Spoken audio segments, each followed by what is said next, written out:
All right, hello. It's Saturday night. We're back for yet another stream, picking up where we left off last week, working on the HG Hindry Sturm, giving away a Wing Gundam tonight, I believe, RG. So that's cool, and yeah, should be a good night. Hope everyone's doing well. Hope you're all having a great Saturday and a great weekend. So far, great long weekend. Looking forward to having Monday off, and had yesterday off as well because of the work schedule from day jobs. So nice 4-day weekend for me. I'm gonna jump into the chat, say hello and all that good stuff, and then get back to the building. So what's up, Wolfpack, Dylan Dull, Matthew Mahoney, Lord Kronos, what's up? Digital Baka, John Ventura, Realtime 88, Baka's ECO, Atomic Etrigan, Lord Kronos. I probably shouldn't eat cheese balls and build Gunpla at the same time. I mean, or, you know, it just depends on if you mind mixing your plastic dust and your cheese dust, and whether or not you lick your fingers between parts. So Butter Knuckles, Go Zero. Rob Sadler, what's up? Michael, Heathcliff, Jarlask Studio, what's up? How is everyone doing? I think that's everybody. Hey, happy Tizaku. How are you? Let's see where I'm at. That all looks familiar. It was a very interesting week for me. I started a new day job on Monday, so acclimating to a new everything. Kids going back to school on Wednesday, so new schedules there too. Oldest started middle school, so I'm on the hook to get up early now because Kate is not the earliest of risers if she has a choice in the matter. So it's been a fun combination this week. Took another 30-minute fantasy kit with the sale. It's awesome. Oh, I shouldn't forget to mention also for Labor Day weekend, 15% off in-stock items with code Labor Day 2025. If you haven't taken advantage of that yet, it might be worth heading over to mechawarehouse.com and considering taking advantage.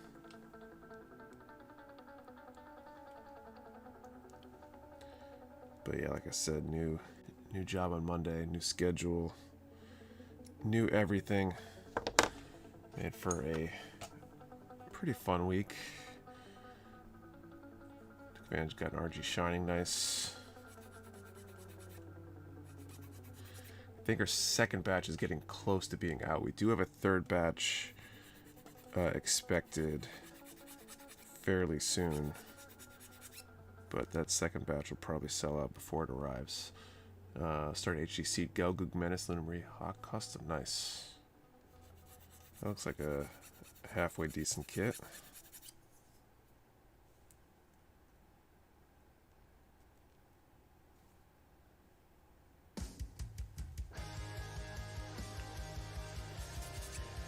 Definitely challenging with the new schedule, trying to get to bed early enough for the really early wake up. It's been a long time since I've had to get up at 6 a.m. and not on a one-off to go do something special before a long drive or something like that, but to do that daily is definitely new. It's only been a couple days of that, but first Gelgug, 1 MG of it, that'd be cool. What's up, Weeks K? Working on redoing the HG Charzaku 2 Revive and customizing it. It was the second kit I ever built back in 2021. Cool. Are you redoing the one you built, or are you building a fresh copy of that kit now?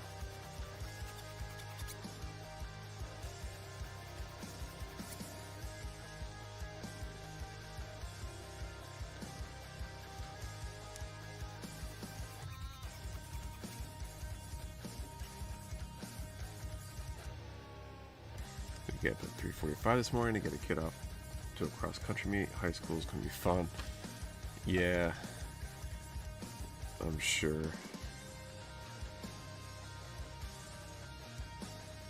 You're doing the one I originally built. That's cool. Although I think for our district, I'm pretty sure high school and middle school have the same bus times. So, assuming he doesn't get involved in some sort of extracurricular activity like that, hopefully it doesn't get worse. But with our kids spaced out, it's going to be a long time before we don't have somebody going to school early. Man, we should have thought of that a while back when we were thinking about how to space our kids out, I guess. Working on HG Destiny, had to put another build on hold because I lost my part separator, somehow messed up both legs. Oof.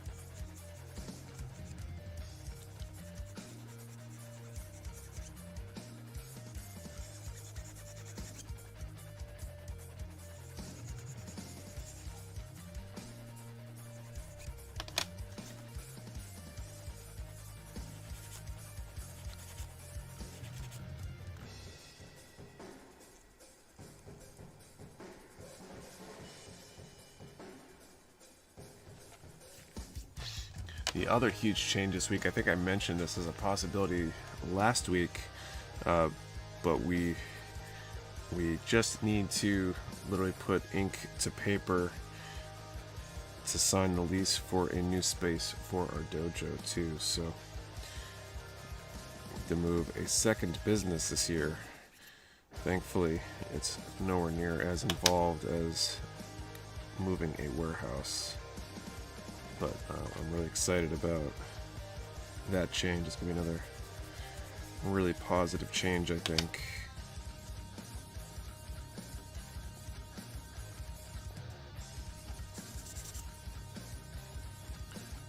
So it was a long time coming for the dojo. It was, yeah, we found a space. I took Kate to see it Friday. Lease negotiations went well. So we should plans to sign it tomorrow. I think there's a blank spot that needs to get filled in. I should have the answer to what needs to go in that spot tomorrow. We'll have it signed, and then we start figuring out stuff like mats and furniture and all the other little things that come with moving a business. RG Wing giveaway. I built it before. It's so nice. I got the RG Wing 0EW in the backlog, so I had to see how they stack up to each other. Cool. I feel like any of those transformable designs are easy to justify building twice as well, because you could have one displayed as in the normal Gundam mode and one in the bird mode, flight mode, whatever the other mode is for the transformable suits. So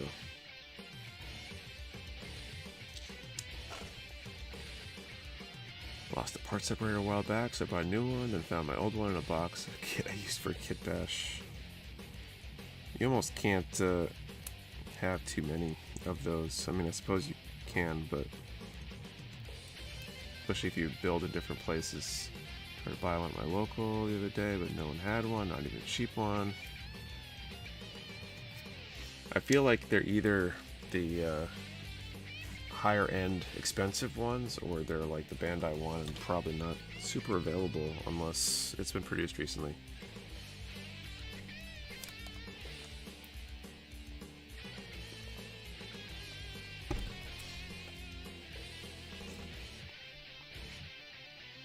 C20B1.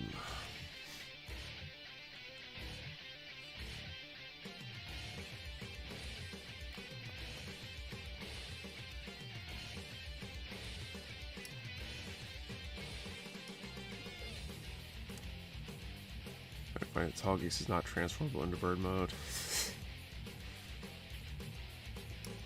You can't transform into bird mode, it's always in bird mode.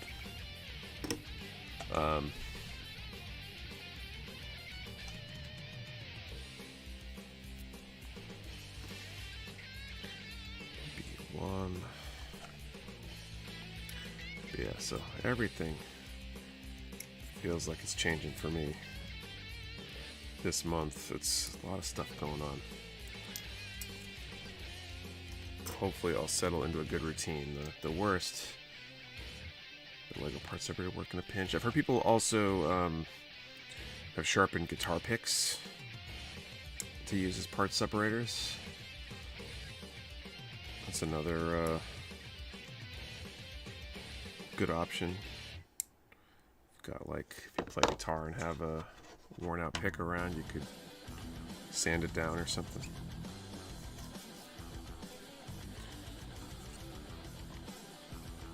Yeah, everything in flux. Yeah, getting to bed early enough has been difficult because I get home late sometimes at the dojo and everything else, and then go into super adrenaline mode trying to get everything done that I need to before bed, and then I'm hyper awake and unable to wind down. So trying to figure that out has been fun. Hopefully I will figure out how to strike the balance before I die of lack of sleep. Versus some of the Bandai part separator. Yeah, I think we got some in recently. Like anything Bandai is pretty much at the mercy of when they decide to produce it. Especially plastic stuff. It's just not produced necessarily super frequently. A lot of the other tools are regularly available.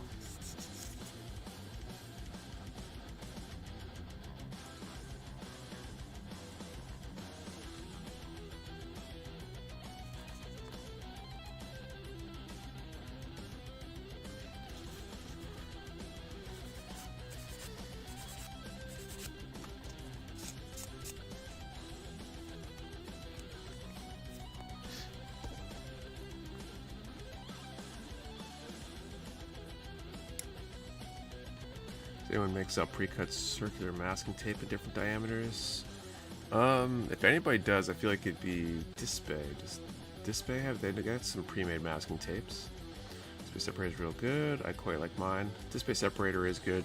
I've got the. I keep the Bandai on the desk here.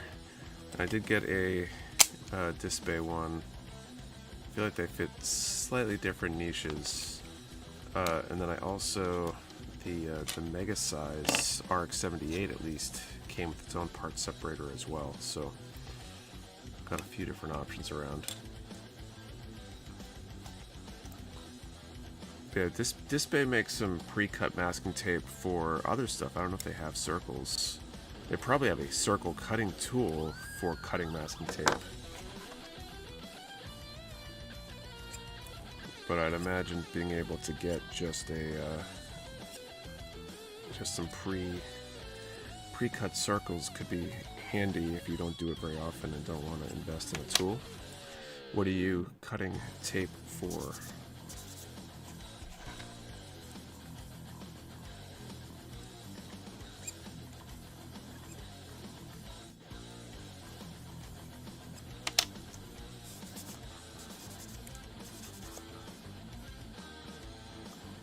Do have a circular cutting tool. Yeah, I know there's a couple different circular cutting tools I want to say too. They probably have a like entry level and a more pro grade circle cutting tool.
orientation, and then go like that, and then C17.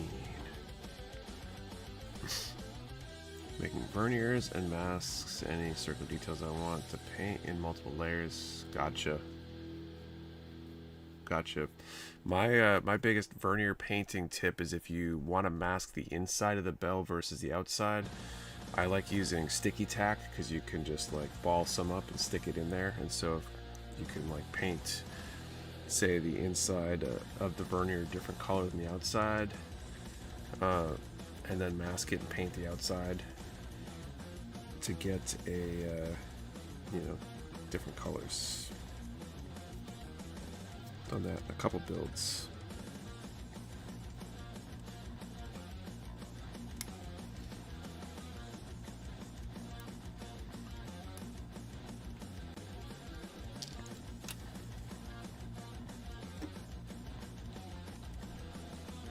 Mr. Color makes small pre-cut triangles too. See that also coming in handy.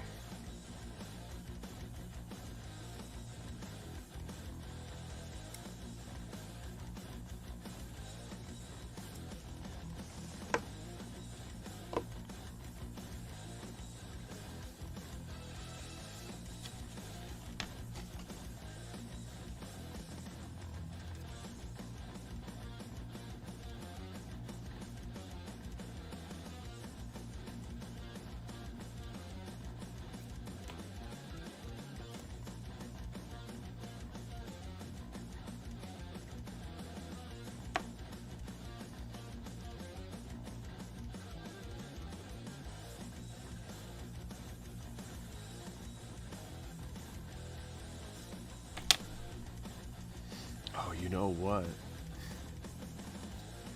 I've been wondering for a while about making masks for the Maganak army for the shoulder pads, the shoulder armor, I guess. They're not really pads. For when I paint the whole core, and trying to figure out how I'm going to mask those, because they're normally stickers. And I wonder,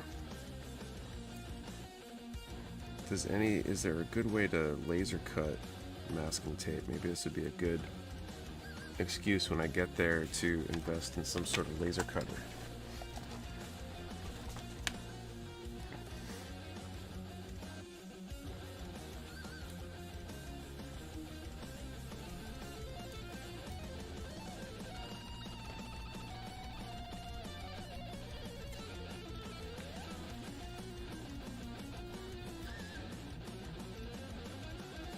Cricut or some vinyl cutter would work. That's true. What's up, Coleslaw? How are you?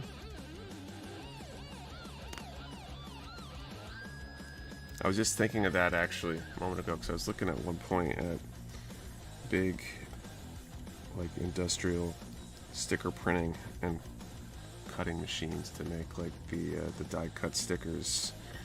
Still don't have a good alternative to our current maker for stickers.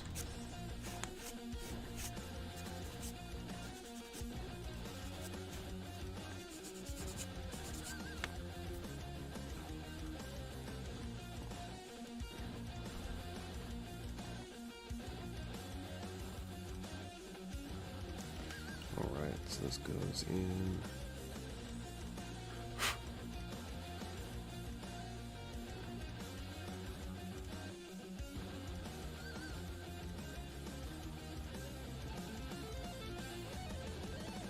Oh no, it goes in like that.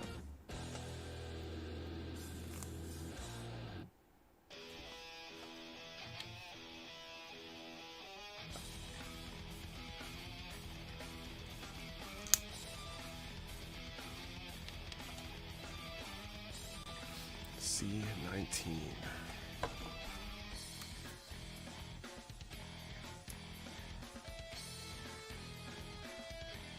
Think I can use that to justify buying like $10,000 worth of printing and cutting equipment to the missus. I've talked her to crazier things, I think. Moving old nub marks from entry Bandai nippers that you cut out with little to no experience is a bit of a chore. Yep. Yes.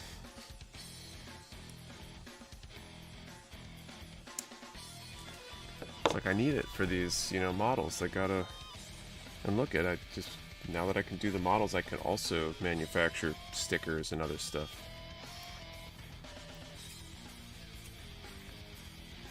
I hear the pillow being filled with rocks.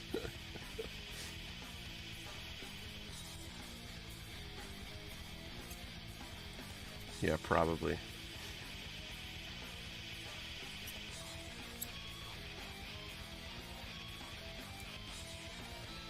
I don't think I can make an investment in anything like that for a while. I gotta put some money into the dojo for this move to buy mats and some other stuff. So I think we've already expended some of my goodwill for large expenditures for a little while. As long as she does not watch the stream, I think you have a chance. She used to watch it a lot. I don't know, maybe she's sick of me now or something, but I don't think she's been watching it as much lately.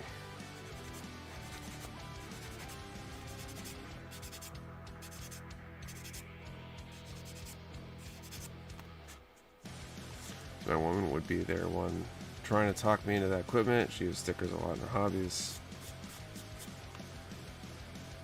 That makes sense.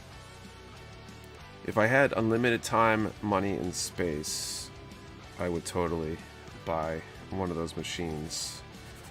Because I really don't. When I start looking at sticker maker alternatives to the one we've been using, because I think I mentioned this a few weeks back, but the place we get our Mecha Warehouse stickers from, they're really good quality, the price is really good, but the lead time is ridiculous. It took them like 2 months longer than expected, and they already told us a really long amount of time. That's why we actually ran out for the first time in quite a long time. And we can't seem to find anybody on par with them price-wise that's producing a similar product. So I could try ordering again and just need to place that order like now to have stickers available in like 3 months or whatever. Or I need to pay more for stickers. Maybe she does. It doesn't tell you. Just keep you on your toes. There you go. Seasoned to me extra thin. Quick setting cement works well to remove pitted nub marks. Still a lot of sand though. Oh, that's interesting. Is it like melting stuff in and re-leveling the surface? If you're painting, you could always use putty.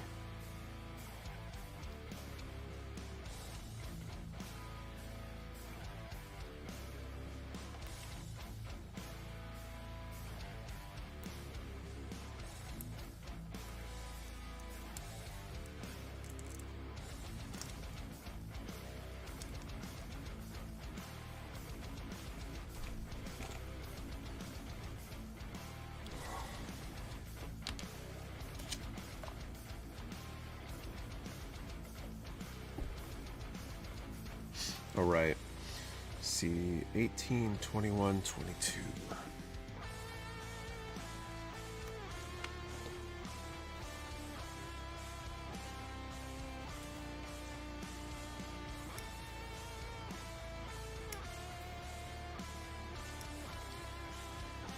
Guess I must have just have to sand it away. That's cool.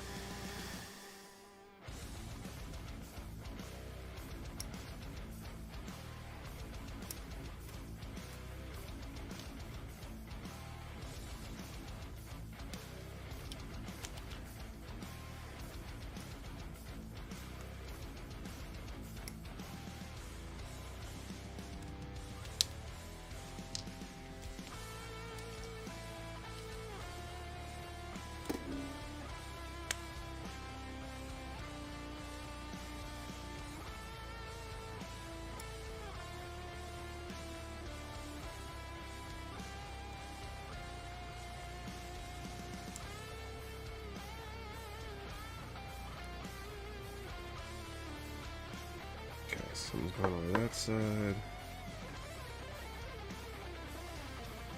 That's a pig.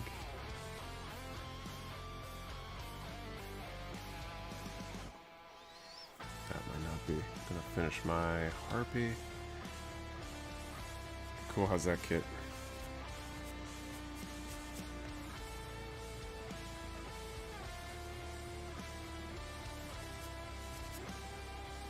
RG Wing is up for grabs this week. The RG35 or the 2035. Sprue good on seam line removal, particularly MG camphor. Shoulders. Those kind of methods freak me out on kits that you're not painting, though. I feel like they should work, but the risk just feels so much higher.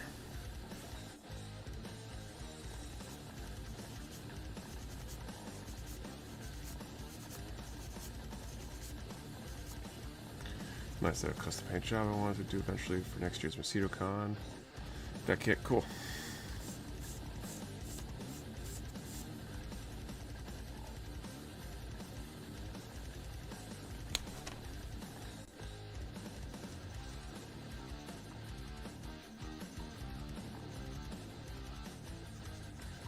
It's not perfect, but I plan on painting that one at a later date. That's cool.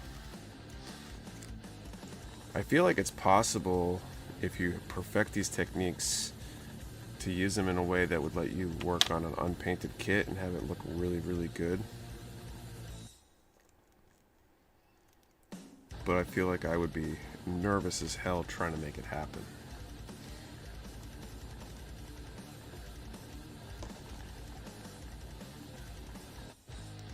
I want to say one year there was a GBWC finisher that had an unpainted Sotheby that they cleaned up like perfectly. I don't remember which year it was.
So these two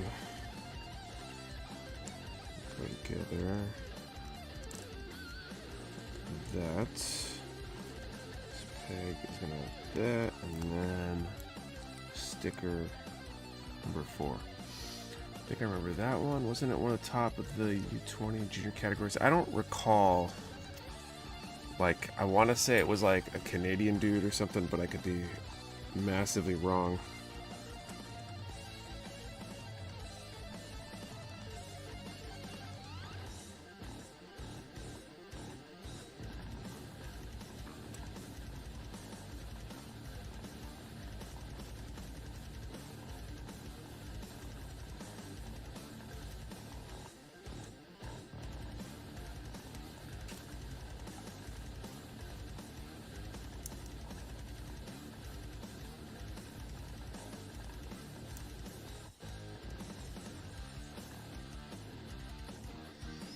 Just a pretty impressive feat. If you can clean up a kit with like seam lines and stuff.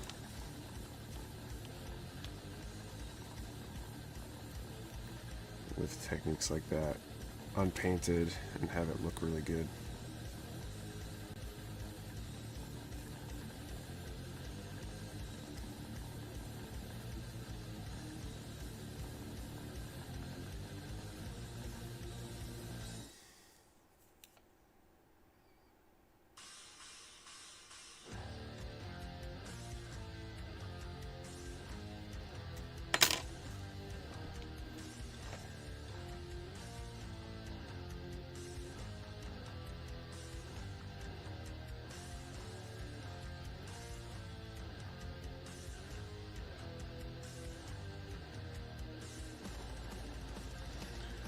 Alright.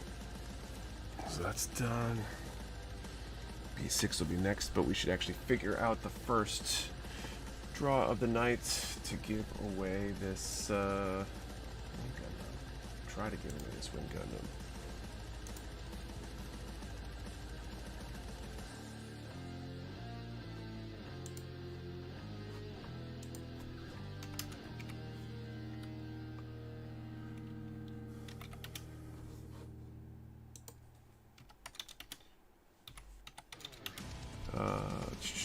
If I had more time to get a hobby, I would try until I got good enough to do it. Definitely a cool idea. Yeah, I feel like you need a lot of practice. I feel like if I were going to undertake that, I would buy like 10 of a kit. So if I screwed up royally, I'd have the spare parts. I don't know. Seems like a crazy thing. Anyway. First draw of the night for our giveaway. Let's do a number in the chat between 10 and 600 and answer the question, what is your favorite mobile suit from Gundam Wing? 10 to 600 favorite mobile suit from Gundam Wing. One number per person. Do not delete or change your number. We only ship to US addresses. You must be present to win, and your answer to the question and the number has been the same comments for valid entry. 10 to 600. What's your favorite mobile suit from Gundam Wing? Do have a few Maganacs, it's true, but I didn't get 40 of them to scrap a bunch of them.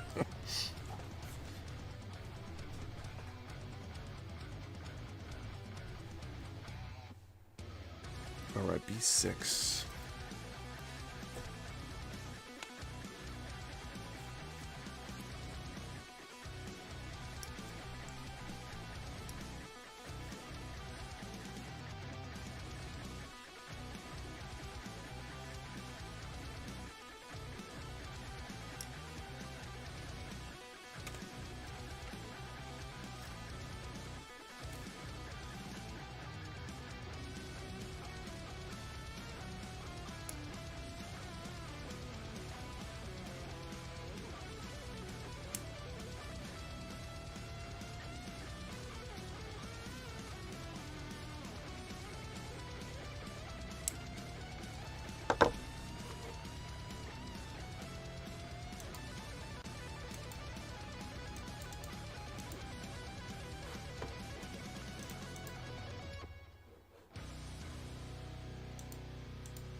A lot of death sites in there. Leo, nice.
hate not really knowing when a part may or may not really show up.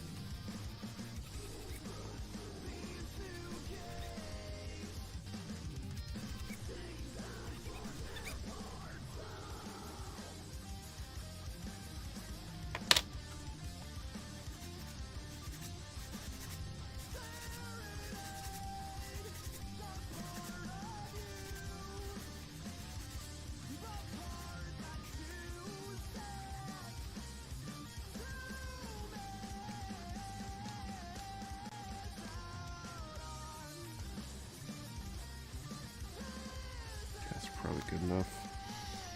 So this goes on there. Same as why we have to sand it anyway, right? B8 and B9.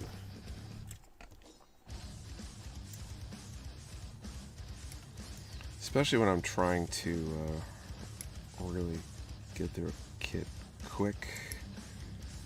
Thinking like charity streams, for example, when you got doing 24 hours of building and there's parts that really don't need sanding. It's the most frustrating thing to go like crazy getting a piece perfect and then realizing it's an internal piece that's never visible and not even like sometimes visible, like I don't know, part of an inner frame behind a hatch or something, but never visible like underneath a part that's not supposed to come off. Those are the worst. Getting better at it every time, you know, figuring out when it matters and when it doesn't, but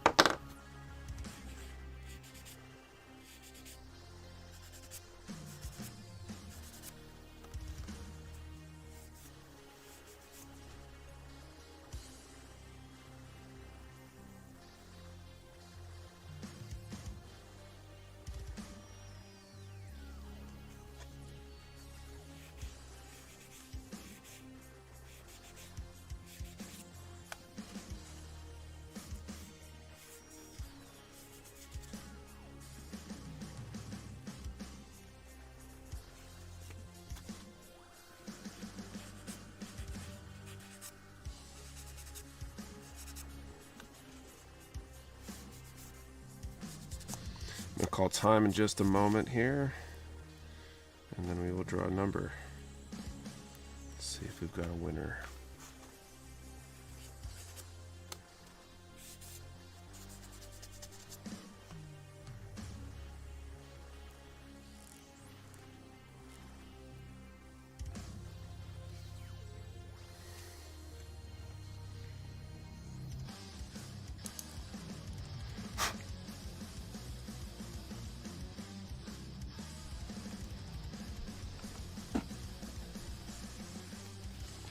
Let's call time.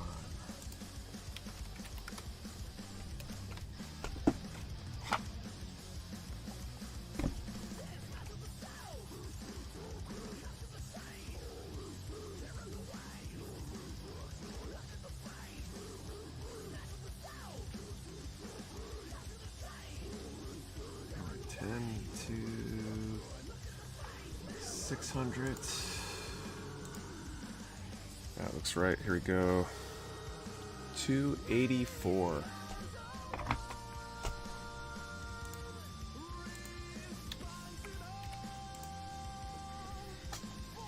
And everything because you never know what might pop out when you move around. Very true.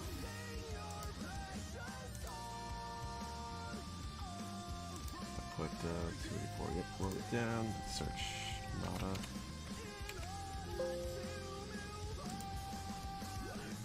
No winners. Oh, right. Well, we'll try again in a little bit.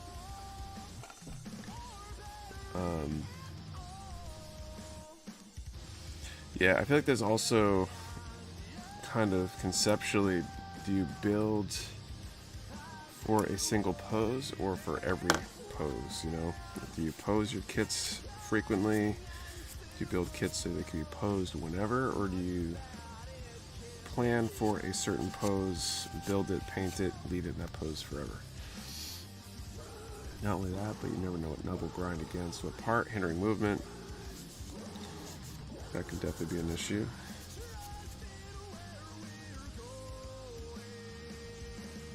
sat down to find I missed it. Hi everyone, hope everyone's doing well. Hey Sam, how are you? Welcome. No winners in the first draw, so we'll be drawing again shortly.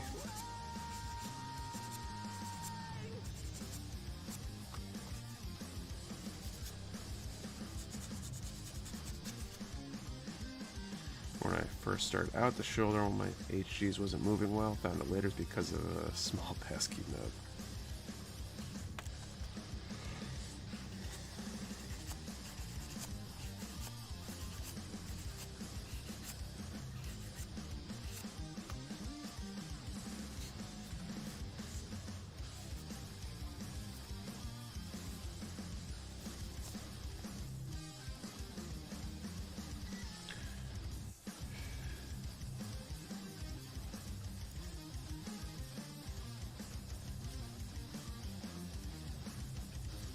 Alright, so got that piece. C7, C5.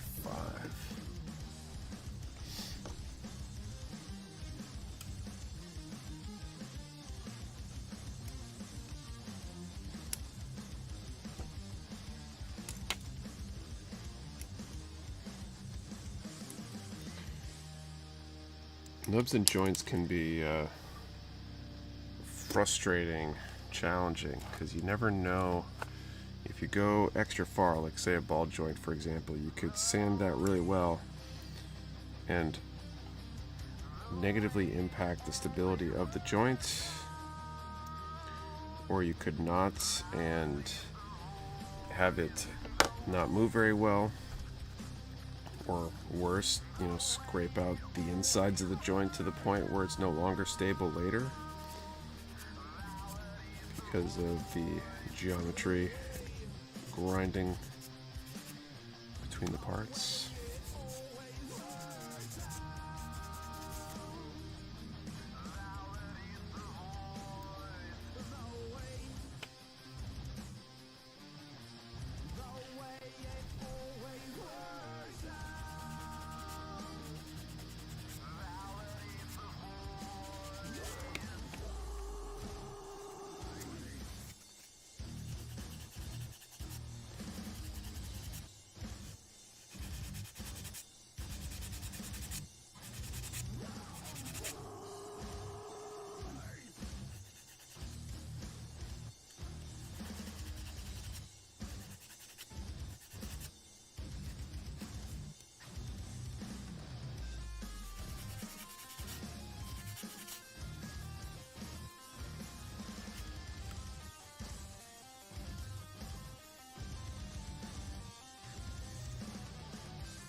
Best place for nubs, on the other hand, is the end of a peg that is getting plugged in, because then the nub is usually kind of hidden forever and never causes problems.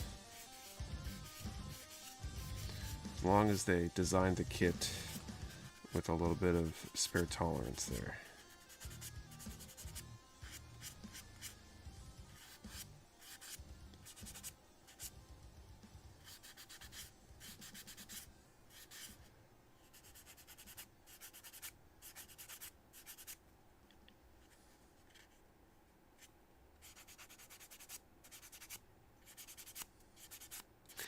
Anybody doing anything exciting this weekend with the long holiday weekend?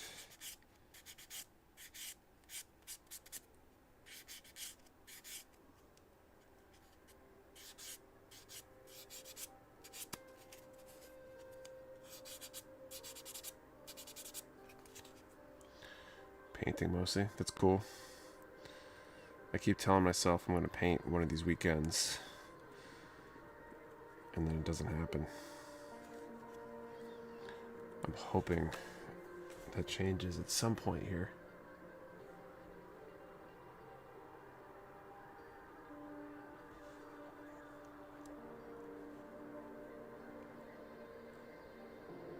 Staying at home, I watched some more AU Gundam. Gym Striker I need to finally get started on. Not really. Honestly, forgot the Labor Day was coming up.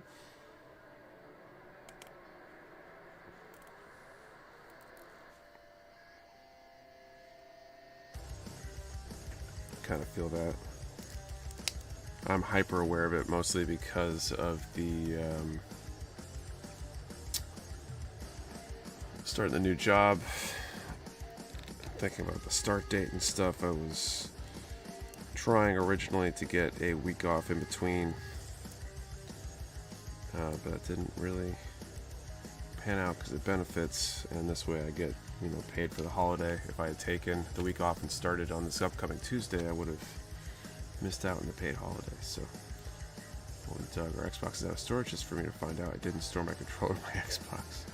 Just top coat a bunch of kits on one of my days off. That way I can do water slides eventually. That's great. Or Ravenhill All. Just got back from SAC Anime. How's everyone? Good. How are you? How was the show? Trying to find my GameCube because I have an itch to play Skies of Arcadia. B7C16.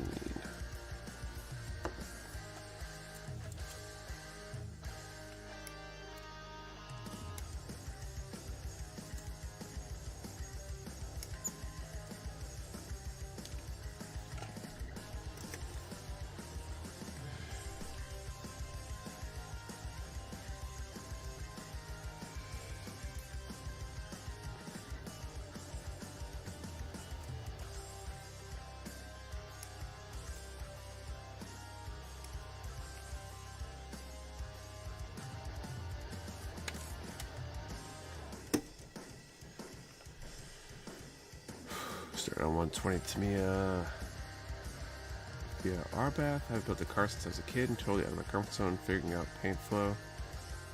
That makes sense. I wouldn't be able to deal with that just yet. Like 5 kids that need water slides. Why do I do this to myself? Oh, I have way too many that need top coat and panel line and water slides and all that stuff.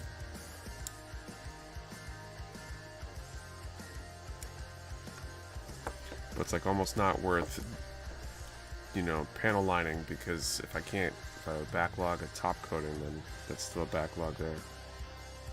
It's cool. Con, hella cosplay, and hella people loving / hating my shirt. What was the shirt?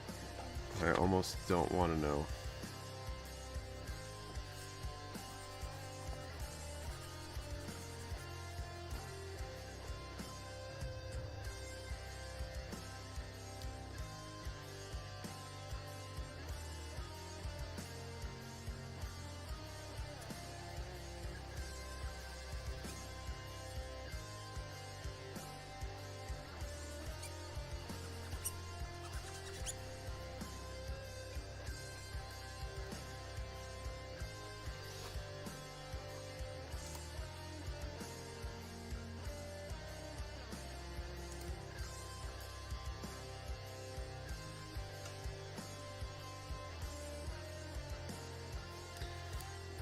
Crossing combines a daughter dog from Full Metal Alchemist and Animal Crossing.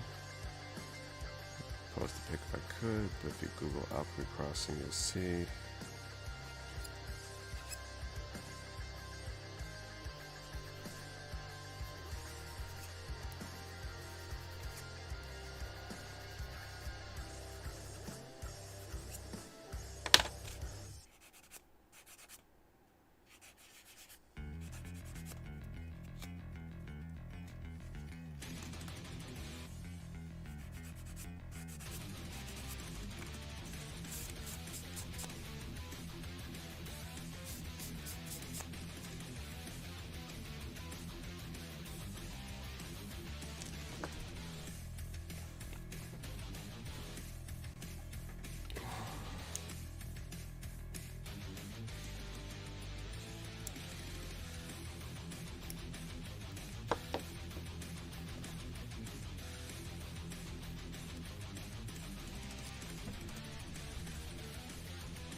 It's a big game scrolling mechanic. Next to it says, oh.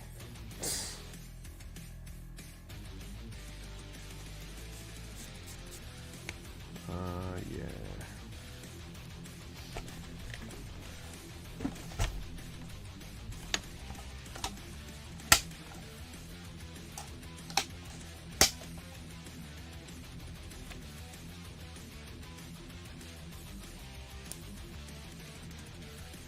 you ever seen Fullmetal Alchemist? I have not. Have you heard about the tariffs ready to affect Bandai orders, putting them on pause or delaying orders, Nick? So I heard that they're affecting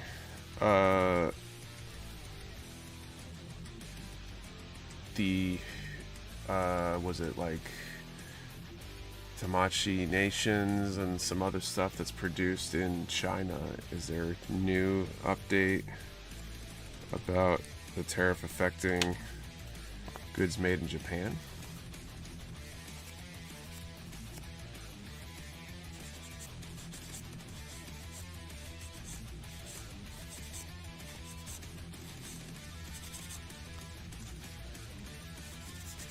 I've also heard there was some court ruling that the tariffs have been deemed like unconstitutional or something.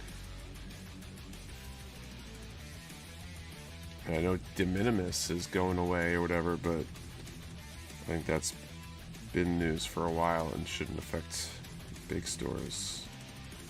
In fact, if anything, I would de minimis going away helps small businesses in the U.S. because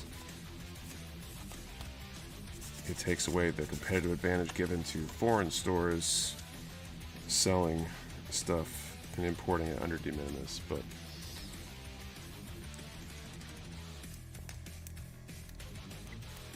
seems like hurting small businesses in the U.S. is not the goal.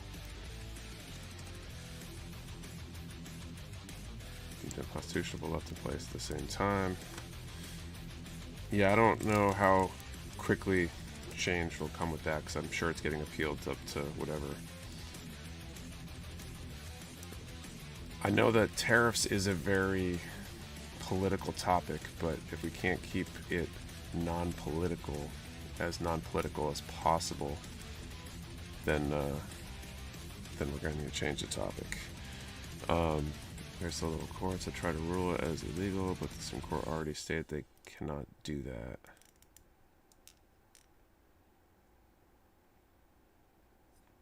Yeah, well, I don't, like, state courts and lower federal courts probably don't really have the authority. I don't know enough about how that works. But I hope I didn't build this whole interframe in the 3P just to take pieces up to build the armor parts. What's your kit tonight? This is the Hindry Sturm that I'm building.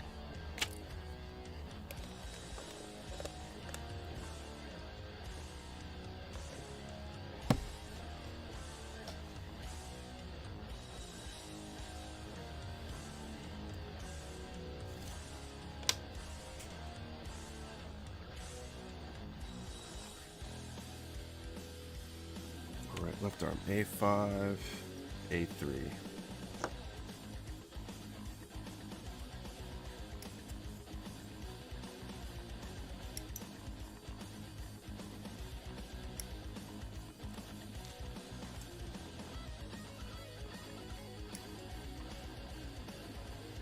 Just want to know how it affects Mecha Warehouse on our purchases, that's all. Yeah, I mean, I haven't heard anything specific. I haven't been following things super closely.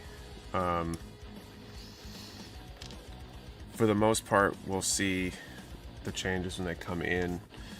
We don't order a ton of stuff ahead of time.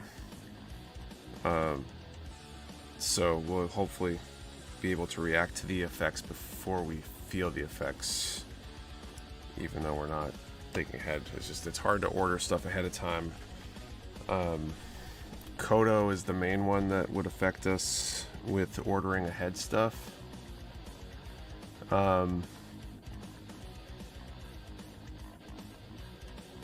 Because they're the main one that we're ordering ahead. We're not offering pre-orders anymore, so that way we're not caught having sold stuff to find our expenses went up hugely.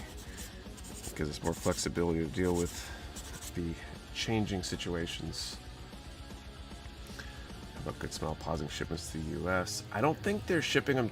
They're canceling or stopping shipments to distributors. They're just stopping the direct stuff, if I understand correctly. I could be wrong there. Because again, I'm not watching super closely.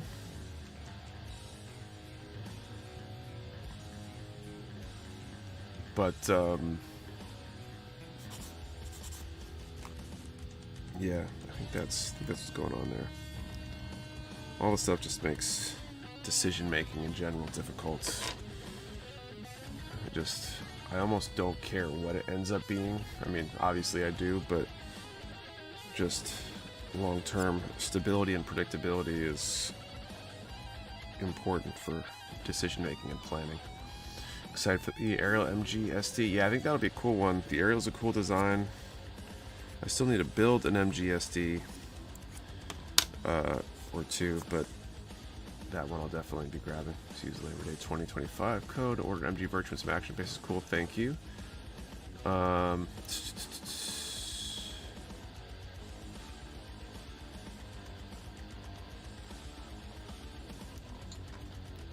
Just wanted to pick a lane, see plan accordingly. Exactly.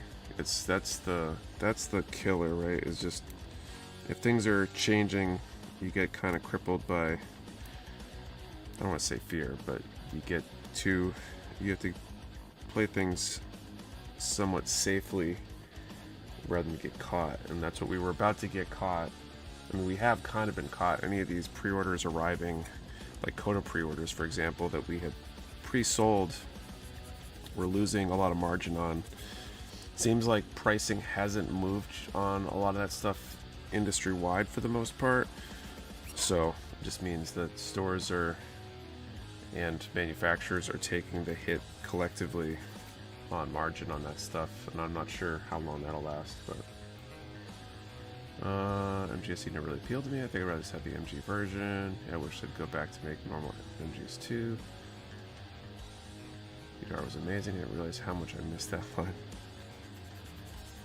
I mean, I like them. I like regular MGs too, obviously. But I don't mind the chibi, whatever. You bring the full mechanics line too. They've produced more new full mechanics kits, I feel like, in the last 3 years than new master grades.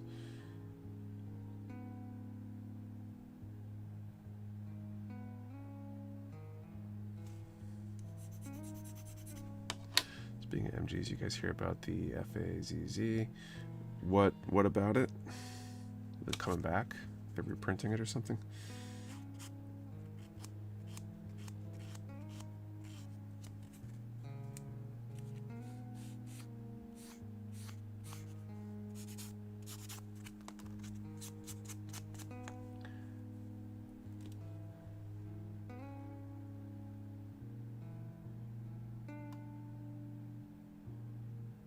Not the Faz, the full armor's easy. Oh, okay.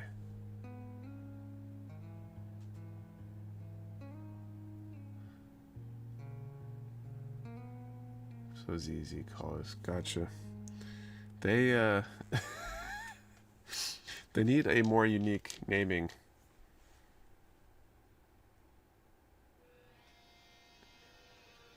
You know,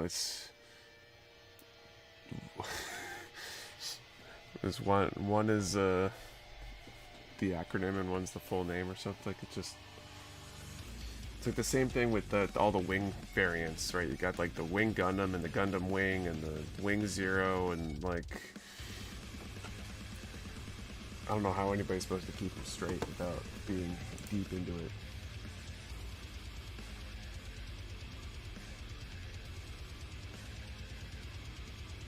All right, so next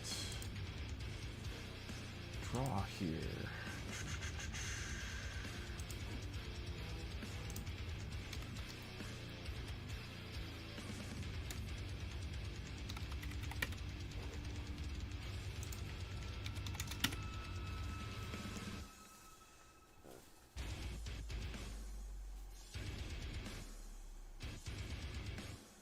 Faz equals full armor. It's easy gun. So full armor versus full armored.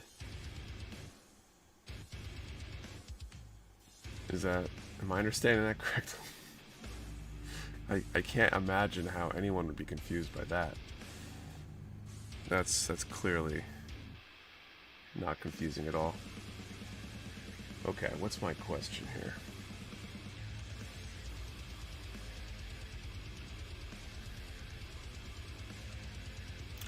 Alright, I got one. Let's do a number between 10 and 350, and what is your least favorite kit that you have ever built. 10 to 350. What is your least favorite kit that you have built? One number per person. Do not delete or change your number. We only ship to U.S. addresses. You must be present to win. And the answer to the question and the number has to be the same comment for it to be valid entry. 10 to 350 and least favorite kit you have ever built.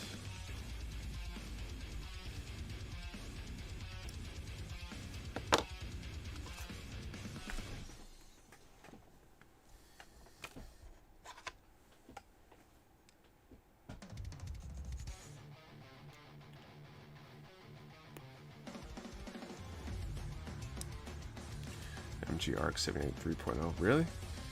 I thought that was a really cool kit because of all the detail. I know it's a little hand grenadey, but it's a pretty cool kit. I actually brought that one to the new job to live on my desk for at least a little while. I haven't gotten us like pizza even as bad. It's still pretty good. Well, least favorite doesn't necessarily mean bad. It just means least good. So it could be a bad kit, or it could be a really good kit, because every kit you've built has been good. It's just not as good as the other ones.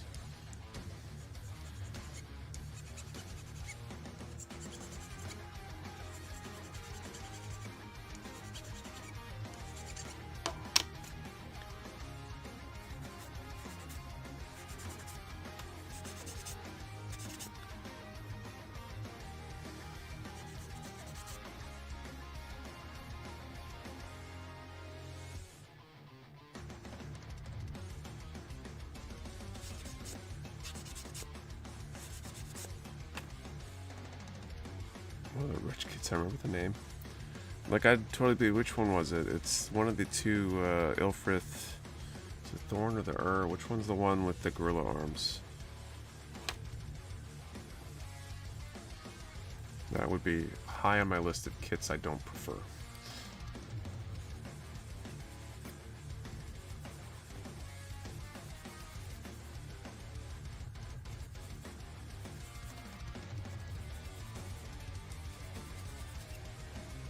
Thorn, right.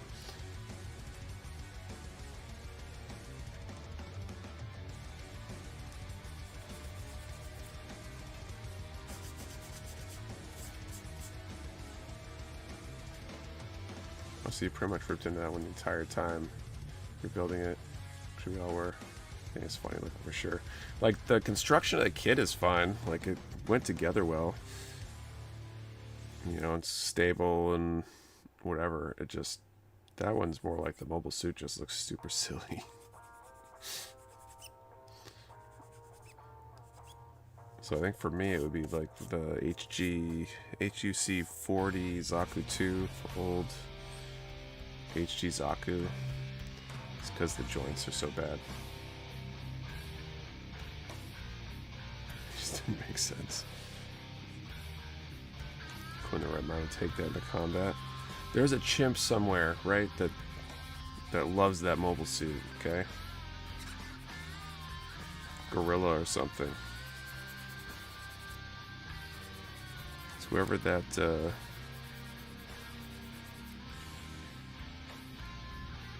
that monkey that went to space. He's the predecessor to new type monkeys, and that's his mobile suit.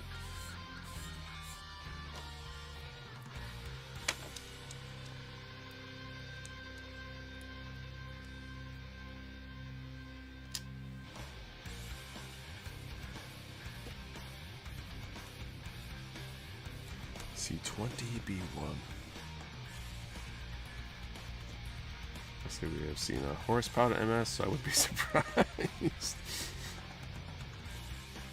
finish my CFO3HA. Type monkeys have a Zaku made just for them, and it still looks better than that one.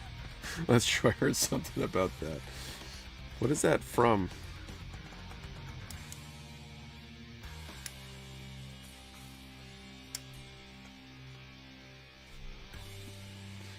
I would have put that one had I remember. That case, so frustrating, so fragile, and the thigh bar blocks articulation.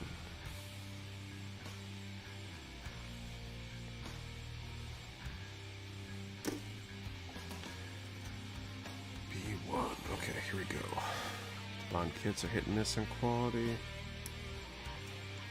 Yeah, well, anything that's like in the bootleg territory especially, it's just someone else's design with reproduced molds. Those are always going to be kind of sketchy. Hey Steve, what's up? Finished my C4 3 Harpy, how the build. Didn't realize how much that build was going to be. Crossbone Gundam Skull Heart manga.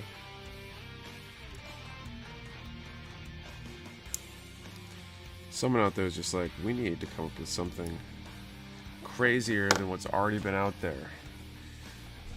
We need to just continue to escalate the craziness.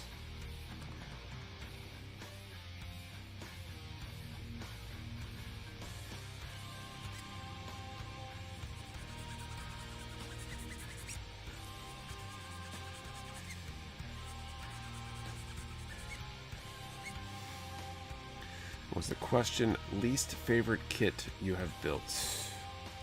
The number range is 10 to 350. We're going to be calling time in about 2 minutes.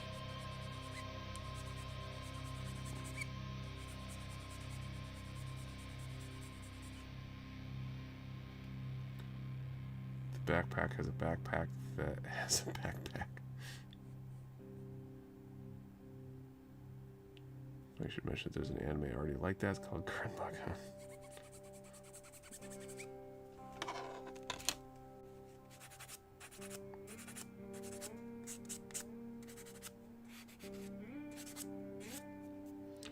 So you have Zaku torso and a head with forearm units instead of any legs, which at least makes sense for Space Monkey use.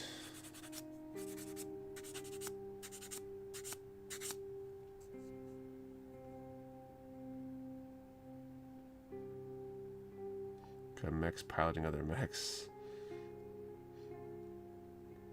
Then toy Snake Eyes, ankle snaps, so I tossed the whole thing. Oof.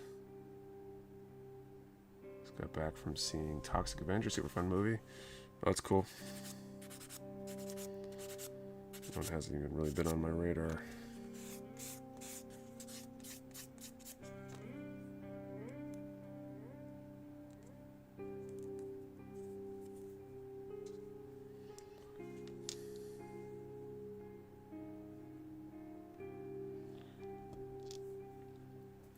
Okay.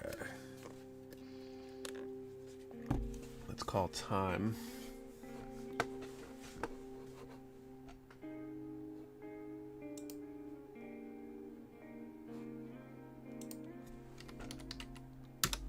Time has been called.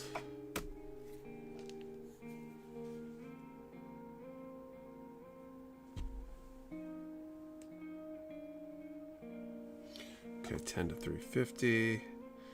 84.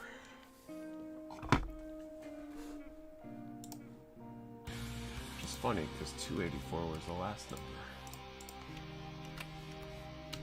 I don't see an 84. I'll let you guys confirm. If that's the case, we'll draw again a little bit. No winners. Got it.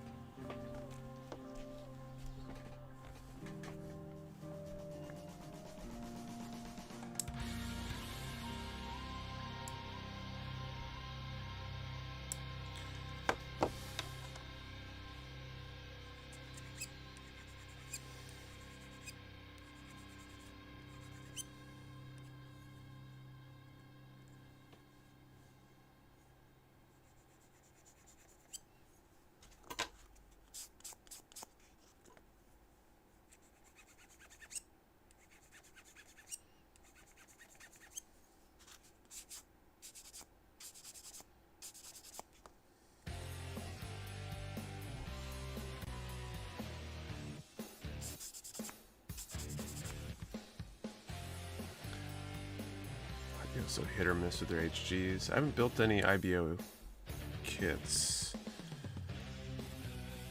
Or they some have like mechanical issues, construction and the like.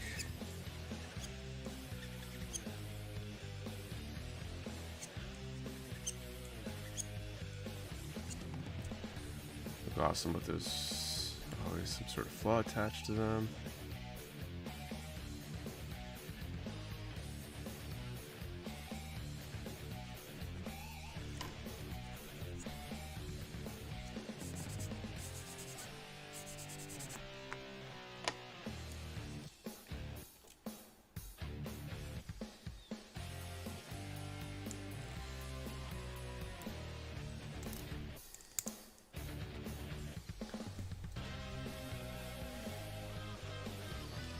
C17.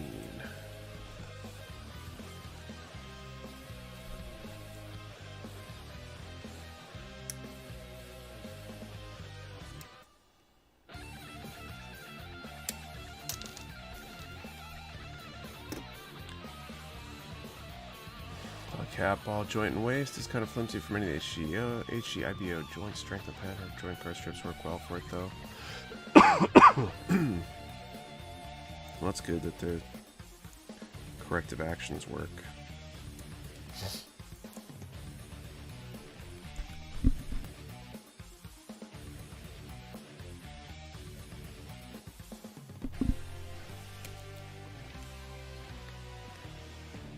Let's see if this starts getting bad tonight. Last week or so, I feel like I've had, I don't know if it's allergies or if I'm kind of fighting what everybody else had in the house like over a week ago. But especially towards the evening, the post-nasal drip and whatever, like my voice probably still sounds a little bit off. It starts getting really, really bad. Another thing making it hard to sleep.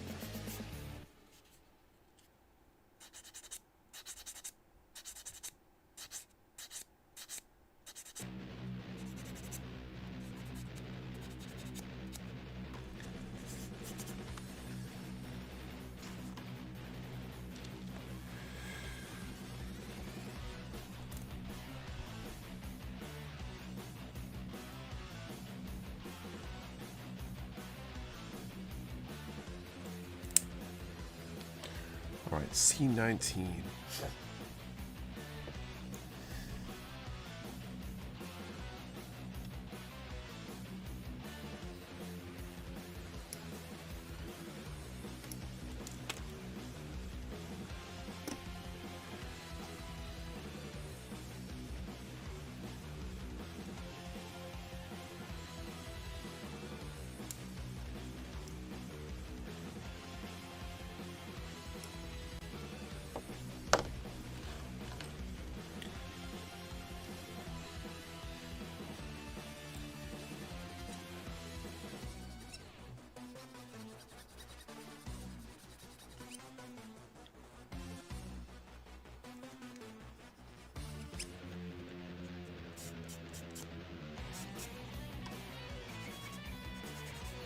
I should give you guys an update. We were talking about the coin last week because the new coin arrived, but we have had an issue where one coin they didn't produce for some reason, and they didn't ship the stands that we're supposed to get.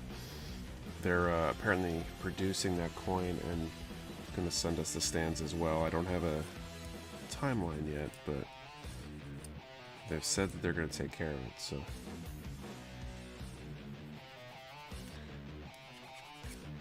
Hopefully those come sooner than later.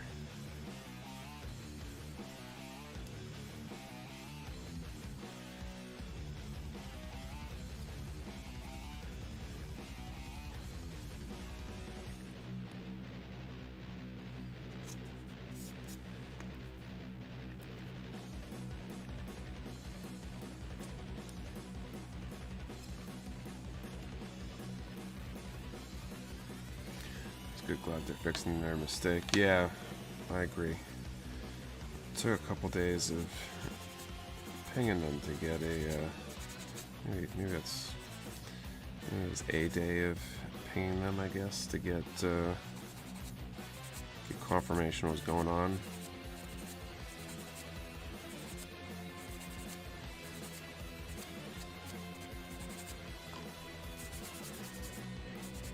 I'm hoping the replacement coin they ship like air or something, try to get out to us quick. But they haven't really indicated what they're doing for that. But when they ship the larger batch, I'm pretty sure they ship at sea.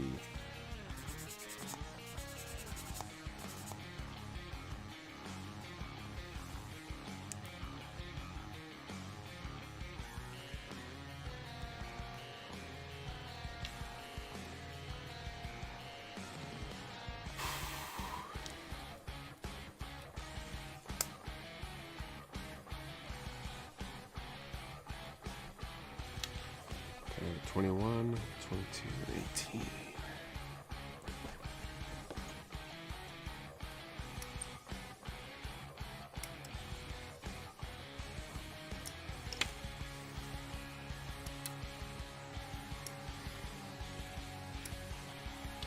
Where they're coming out, I think they're made overseas somewhere. I think they're made in China or something. I'm not 100% sure. Go look at the label. They're definitely not made over here though. Gonna build one of the Bandai, my source gets next, but then my Bandai stuff came in. Bandai stuff came in. It's cool.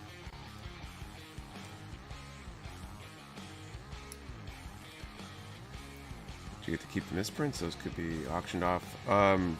No, I can't, because the misprint is a duplicate of an existing number. So I can't create a duplicate for somebody who already, you know, has a number, or if they have the exclusivity of that number. So it's either gets buried in the back of a safe somewhere, destroyed, or shipped to the person who ordered that number. I haven't decided which one I'm going to do yet.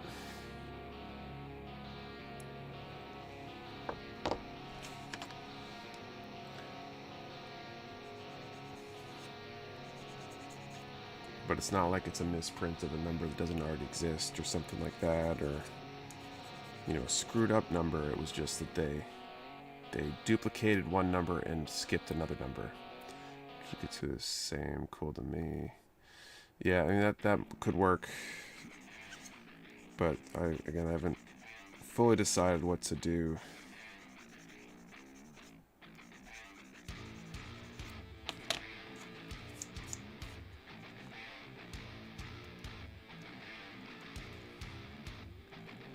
What if that person has a twin? That would be pretty funny.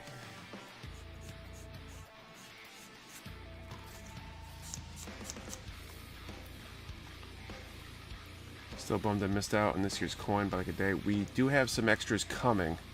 If you DM me on the Discord, I can get you on the wait list. We just aren't going to invoice or ship any of the spares until all the regular coins have a chance to get out. In case there's any other issues, like a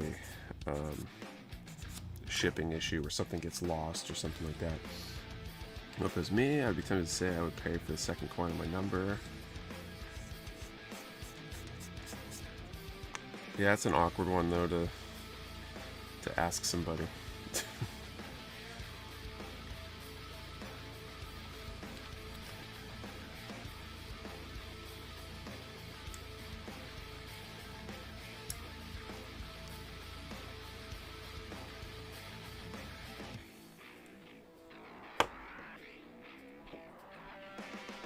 Make it the flipping coin for the stream. I mean, I already used my coin as one of my coins. I have 3 as the flipping coin for the stream.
wonder if I could engrave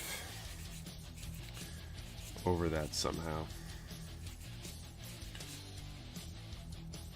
Remove the misprinted number and put something else on it.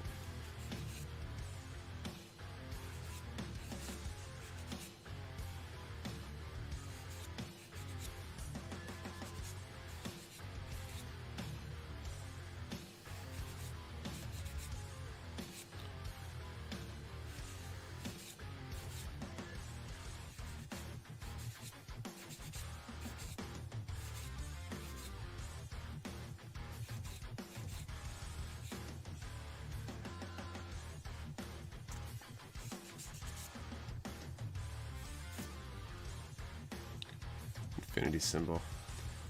Get our weekly Taco Bell talk going. I saw in the news that they're bringing back the chili cheese burrito, and everyone excited. Interesting. I actually went to Taco Bell today. First time in maybe a month or more. Haven't been going since the vacation. I'm trying to cut weight. It's part of it.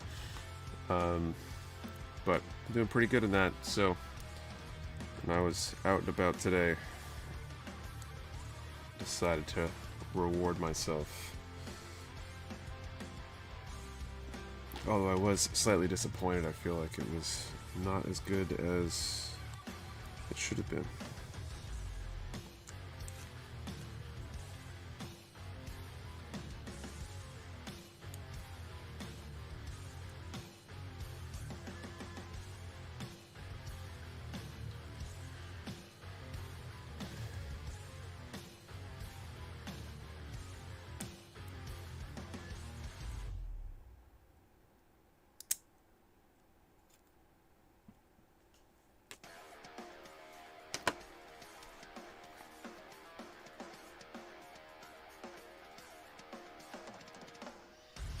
I hate when that happens though. You see, you're craving, say, fast food in a cycle where you're trying not to eat fast food too often, and then when you finally go, you don't get the desired effect.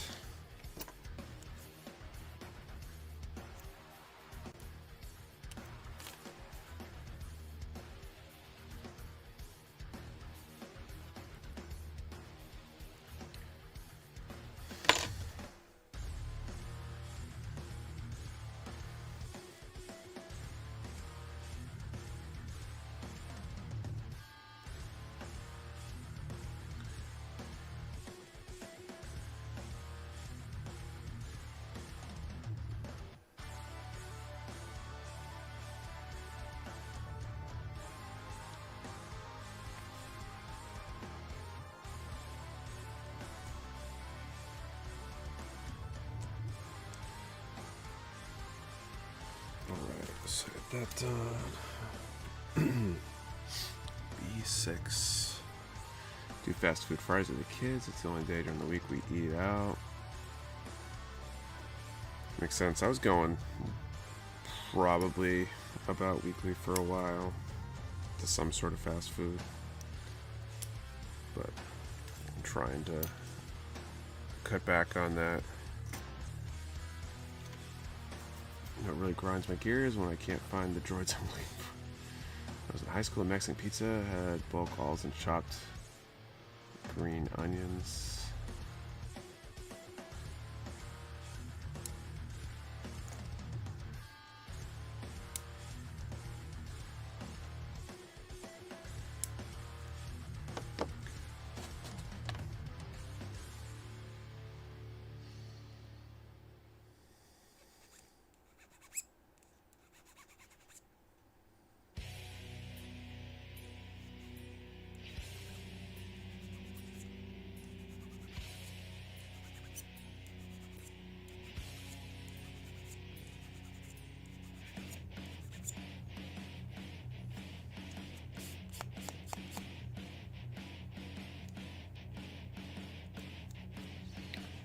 Go.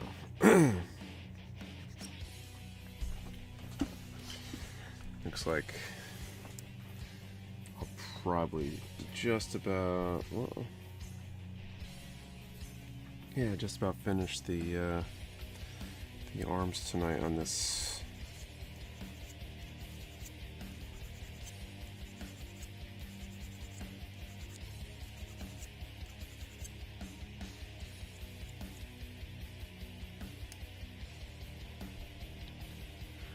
Haven't had fast food in a while, but I ate one of the Wendy's meals of misfortune. It was pretty good.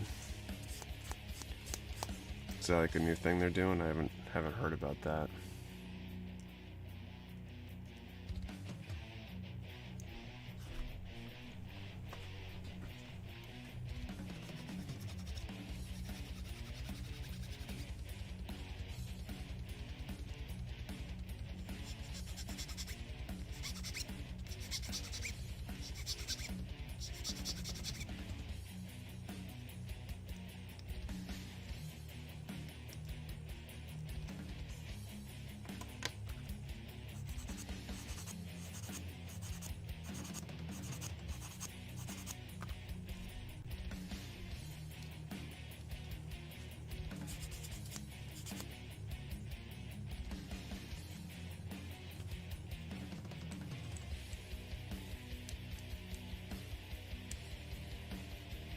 So tie in with the Wednesday Adams show. Wednesday Adams show.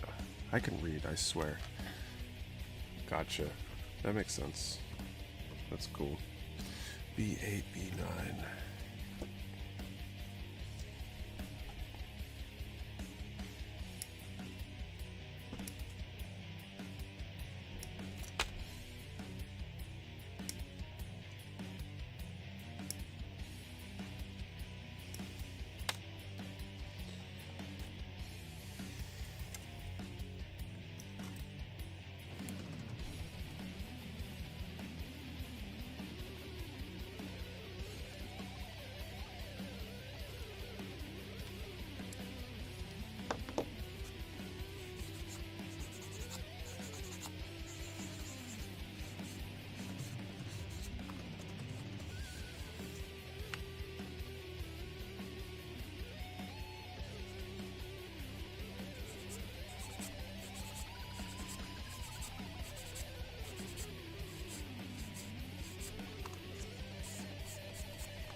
Looks like there's two more shoulder parts, and then the actually no, these 1, 2, and 4 more parts after that. Probably takes us close to the end. I would be really interested to see over the course of the last I don't know, 5 years or so with these streams, what my average like parts per hour is, and to be able to compare that stat against like between different grades and lines and stuff, to see if some take way more or way later, or to see if those times have changed over time. Probably tell how talkative I was in a given stream based on what those stats look like. That'd be a great use of AI, if AI could watch all the streams for us and figure stuff out like that.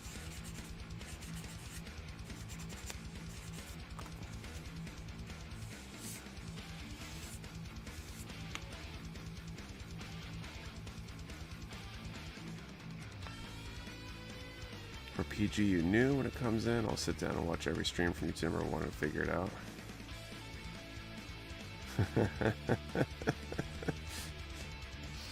I don't know. So what's that work out to? PG, let's call it a $600 kit, even though it's more than that, right? And 250 streams. That's, you know, 2 hours a stream. So 500 hours, although there's number of charity streams, it's probably like $1 an hour or something like that. Some kids having more small parts to put together would be hard to average it out accurately. Yeah, I think that, I mean, you would have, the numbers would definitely vary, different kits and stuff. But then you could go and look at a kit that has lots of small parts and see that it is faster or slower per part or whatever.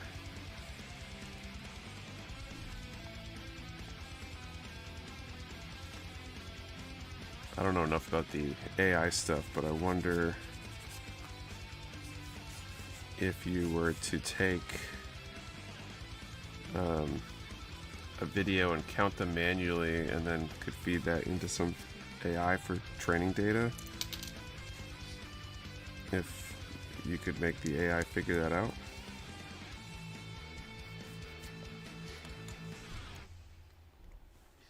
Super useless product there, but if anybody's an AI engineer or something and wants to take on, that'd be pretty cool.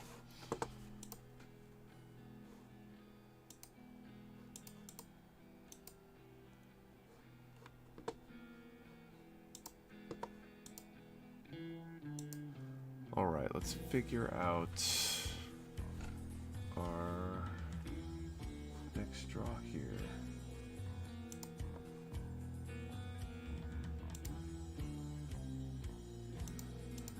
All right, let's do this. Imagine it could. I would probably figure how many breaths you take in a single stream. I wish I had somebody to ask. I suppose I could ask AI, and AI might be able to tell me if AI could do that. Okay, what's my question gonna be? I wish it was easier to ask number-based questions. I have a bunch of number-based questions, like size of backlog or how many kits you built this year, but those questions don't work when you got numbers with the questions. So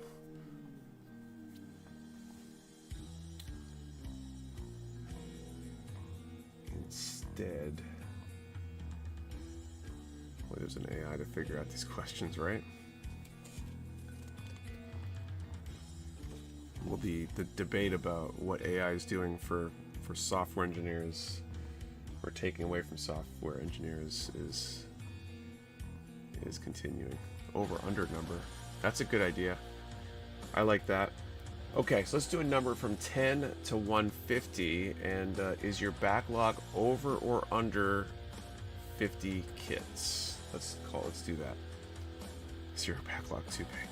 So 10 to 150, and is your backlog over or under 50 kits? Or do you think it is if you're not sure? One number per person. Do not delete or change your number. We only ship to US addresses. You must be present to win, and the answer to the question and the number have been the same comment for it to be a valid entry. 10 to 150, and is your backlog over or under 50 kits? This question hurts me in a way.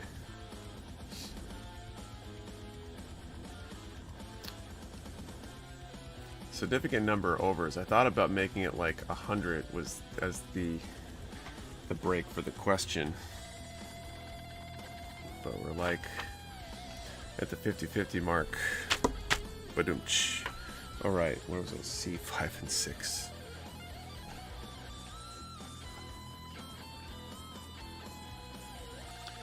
Under, I think, or really close. Whatever you need to tell yourself.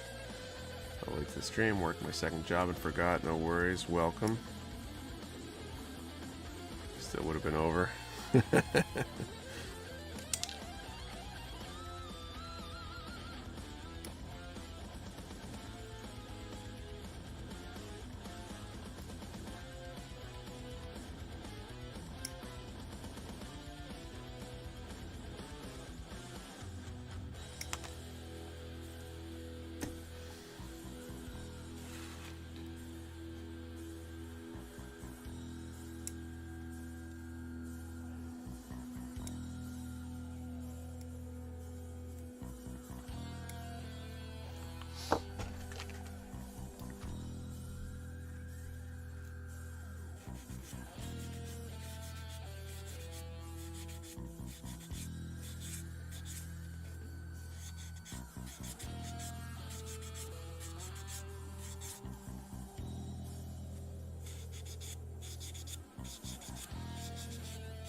It's under. Remember, there was a Labor Day sale at Mecha Warehouse, folks.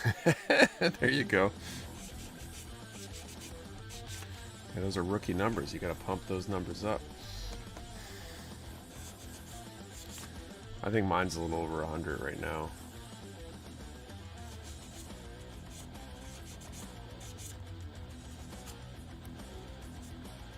You need a spreadsheet to keep track of what you have.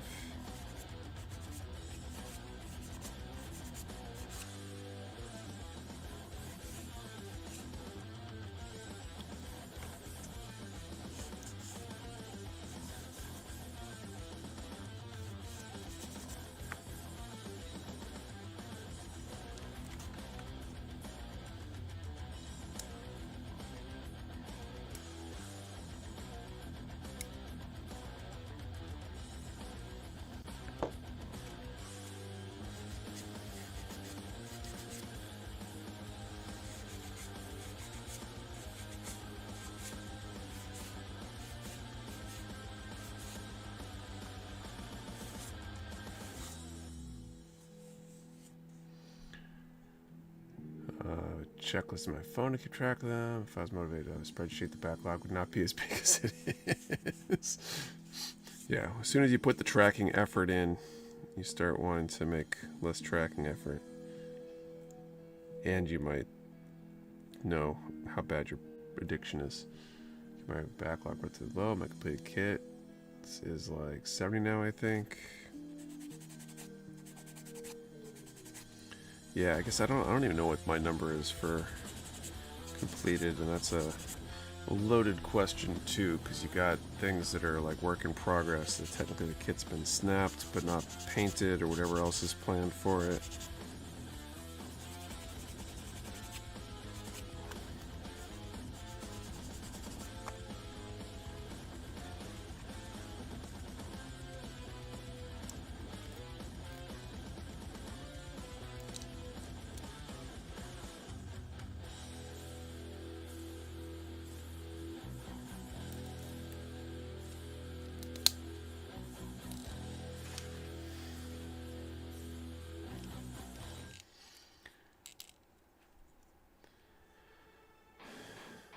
Still motivated by kits, but building, I don't know. I'm just not motivated lately.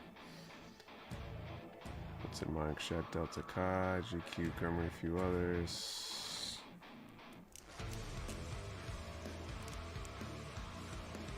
Okay, with that now the hand. B7, C15. Nick, here's a yes or no backlog question for you. Does your backlog only have mecha type models? That's a good question. To bank that one away for next time. We just need to bank some questions again, so you got ideas when I'm not feeling particularly creative. Built over 200 kits so far, but I'll probably go back through them again and paint, customize some of them. Yeah, there's this weird like problem in the hobby that you get all these kits, and if you expand your abilities and what you attempt to do with your kits, it makes it that much harder to build your backlog.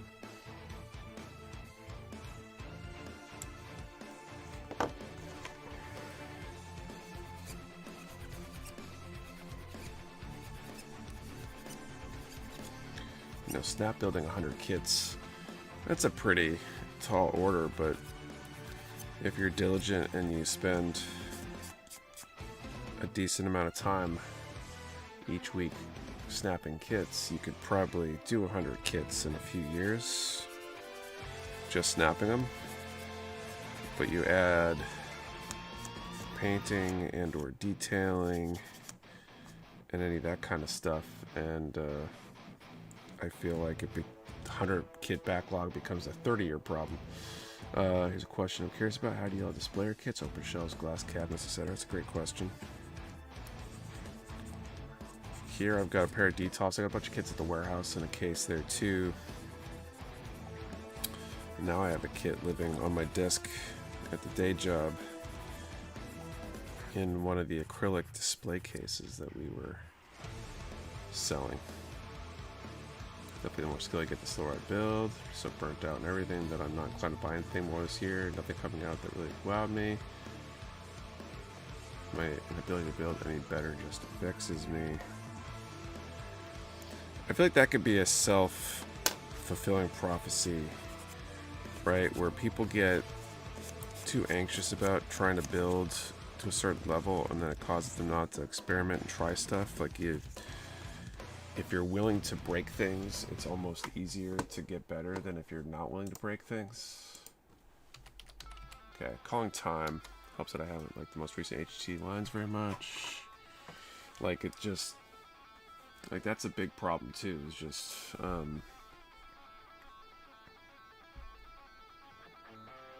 you have to almost be willing to throw away a kit or be comfortable with a kit being quote-unquote wrecked. Maybe needing rescuing or more. Okay, so 10 to 150, 95.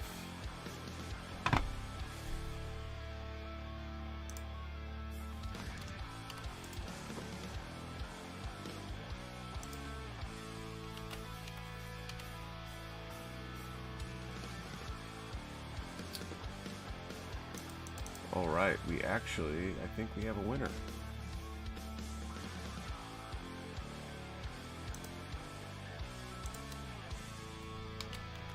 Studio AU. Is it just the one?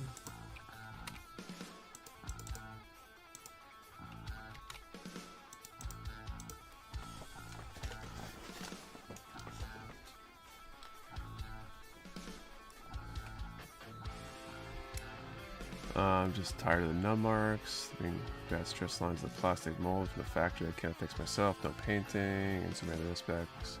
You might have to start painting if you really want to level things up. I feel like there is a limit on painted kits. Alright, Studio AU, I think that's confirmed. Congratulations. You can send an email to support@mechawarehouse.com and we'll send it out for you.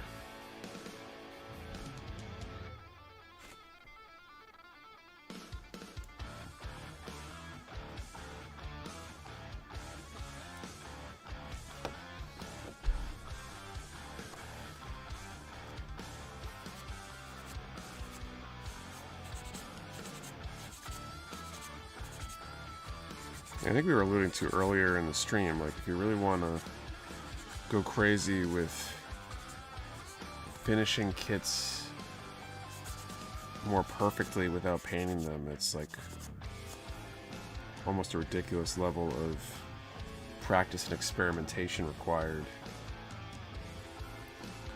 I think it's almost easier to, well, not almost, I think it would be easier to learn painting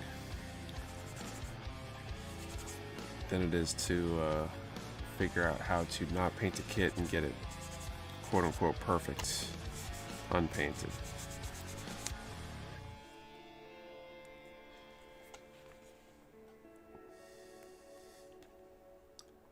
Don't have the capacity to paint.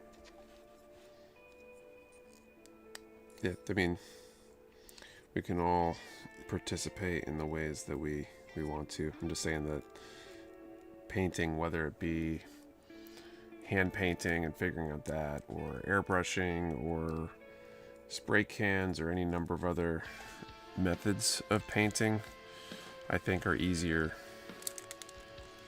than trying to not paint a kit. To take it to that next level.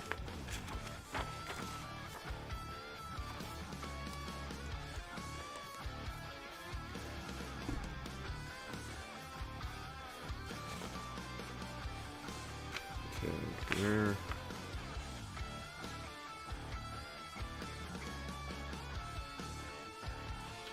Let's see, 24, 25, 27.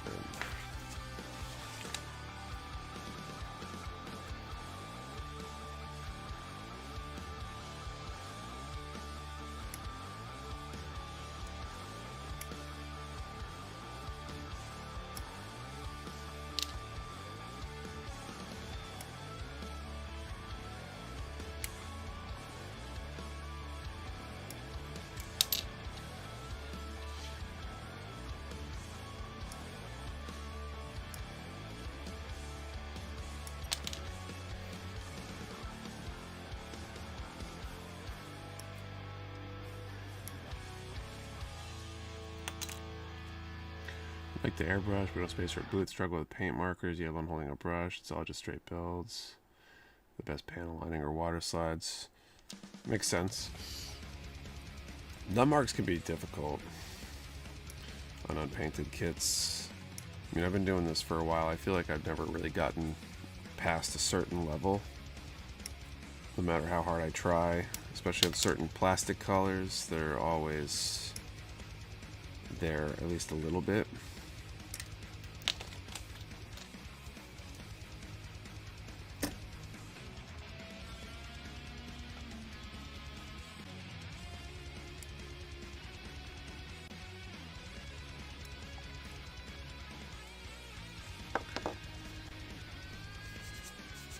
These are the knee joints. So this is probably the last few parts of the stream, I think.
That and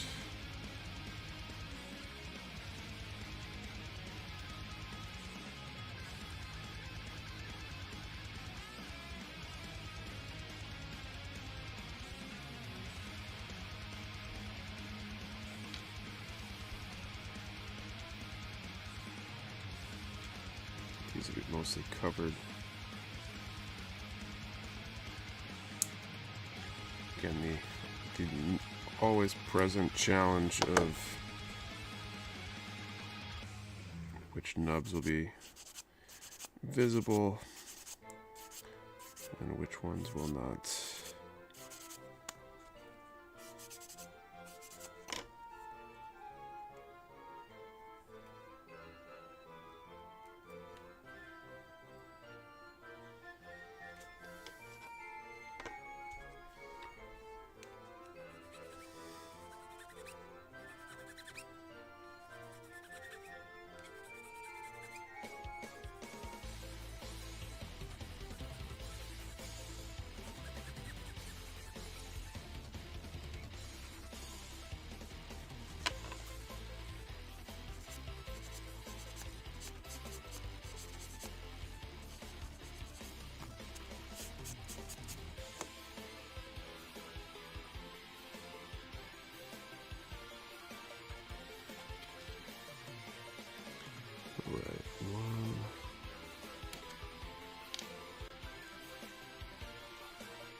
There we go. It's one leg. One more to go.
One more piece.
Alright, almost set here. So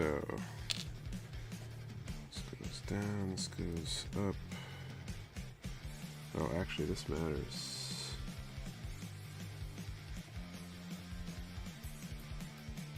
But I think I got it right by accident on the other one. Love when that happens. Bigger peg goes quote-unquote forward. Got the knee joints set. So next time we'll come back, we'll do the shin armor, well, all the leg armor basically.